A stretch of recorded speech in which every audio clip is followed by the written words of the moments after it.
খুরশেদ আলমের কাছে কেন অনিরাপদ মনে করতেছেন ইসলামী ব্যাংকটা?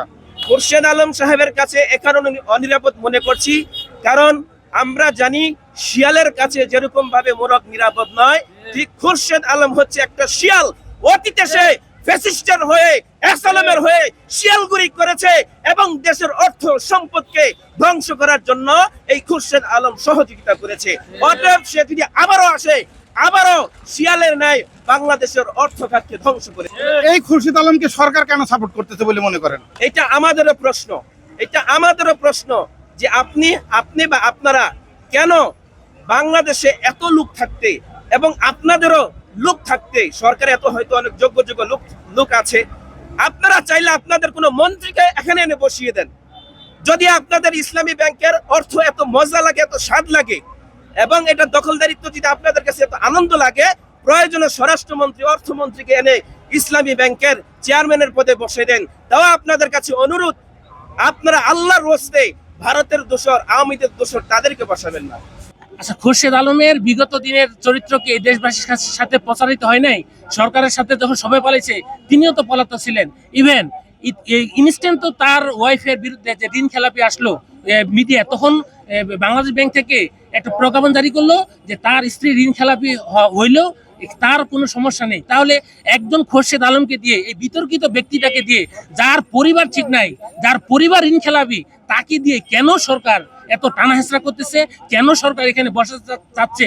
তখন থেকে আমাদের প্রশ্ন হয়েছে যে নিশ্চয় এই সরকারের একটা নীল নকশা আছে, সরকার একটা অর্থ লোপাটের জন্য এই খুরশেদ আলমকে দিয়ে করতে চায়। যদি অসৎ চরিত্র লোক হয়, দুর্নীতিবাজ লোক হয়, কেলেঙ্কারি যুক্ত লোক হয়, তাহলে মনে হয় যেন সরকারের সুবিধা হয়। এই জন্য খুরশেদ আলমকে দিয়ে টানা হেঁচড়া করছে। আমরা চাচ্ছি যে উমর ফারুক স্যার ছাড়াও আরো তো অনেক যোগ্যতা সম্পন্ন, সৎ, যোগ্য, যারা আমানত রক্ষা করতে পারবে, তাদেরকে দিলে সরকারের সমস্যাটা কোথায়? আপনারা কি আন্দোলন করে আপনাদের দাবি আদায় করতে পারবেন বলে মনে করেন? অবশ্যই এই আন্দোলন এখন ছোট আছে, এই আন্দোলন ছোট থাকবে না।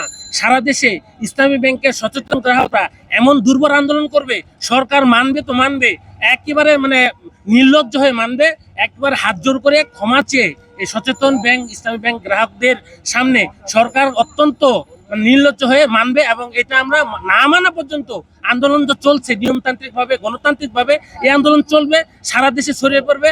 সরকার দমন পীড়ন করে কখনো ঠেকা রাখতে পারবে না, আন্দোলন চলবে এবং আপনারা এটা দেখতে পারবেন ইনশাল্লাহ।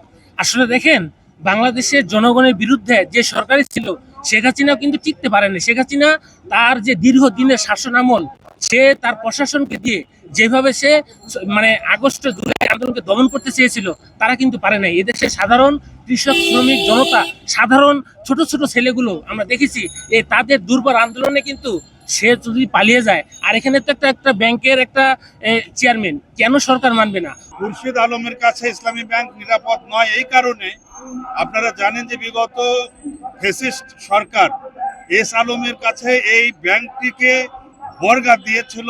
এই ব্যাংকের মাধ্যমে সেই সরকার হাজার হাজার কোটি টাকা পাচার করেছে এবং 7টি ইসলামী ব্যাংক, 7টি ব্যাংক তারা ধ্বংস করেছে। এবং তার অন্যতম দোষর ছিল এই খুরশেদ আলম, যার কারণে এই লোককে দিয়ে বাংলাদেশের ব্যাংক ব্যবস্থার কোনো উন্নয়ন সম্ভব নয়। এই জন্য আমরা চাই যে এই খুরশেদ আলমের মতো একজন লুটেরা, একজন ব্যাংক দখলকারী, টাকা পাচারকারী এবং দুর্নীতি দমন কমিশনে যার নামে মামলা ছিল, এই ধরনের একজন দুর্নীতিবাজ ব্যক্তিকে ইসলামী ব্যাংকের মতো শরিয়া ভিত্তিক সাধারণ মানুষদের হালাল টাকা আমানত রাখা এই ব্যাংকের দায়িত্ব কখনোই সাধারণ গ্রাহকরা মেনে নেবে না।